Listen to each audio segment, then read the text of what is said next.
ഡ്രൈവർക്ക് ദേഹാസ്വാസ്ഥ്യമുണ്ടായതിനെ തുടർന്ന് നിയന്ത്രണം വിട്ട ബസ് റോഡരികിലെ ഇരുചക്ര വാഹനങ്ങൾ ഇടിച്ചു തെറിപ്പിച്ച് വർക്ക്ഷോപ്പിലേക്ക് ഇടിച്ചു കയറി. 8 വാഹനങ്ങൾ തകർന്നു.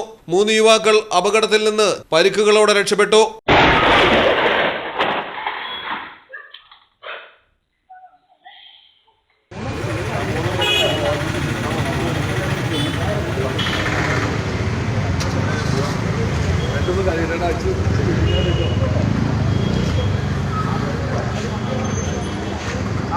അടിമാലിയിലാണ് അപകടം നടന്നത്.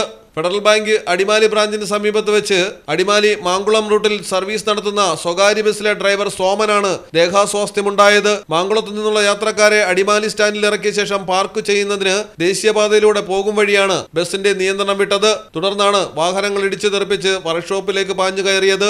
ഒരു ബൈക്ക് പൂർണ്ണമായും തകർന്നുപോയി. ഡ്രൈവറെ ഉടൻ തന്നെ ആശുപത്രിയിൽ പ്രവേശിപ്പിച്ചു. കാൽനട യാത്രക്കാരടക്കം പലരും തലനാരിഴ വ്യത്യാസത്തിലാണ് രക്ഷപ്പെട്ടത്. മലയാളം ടെലിവിഷൻ, ഇടുക്കി. പ്രകൃതിദത്തമായ ചേരുവയാൽ തയ്യാറാക്കുന്ന അൽദാൻ കപ്പലണ്ടി മിഠായി ഇനി രുചിയുടെ പുതിയ രസത്തിലേക്ക് നിങ്ങളെ നയിക്കും. മധുരത്തിന്റെ പുതിയ പര്യായം അൽദാൻ കപ്പലണ്ടി മിഠായി.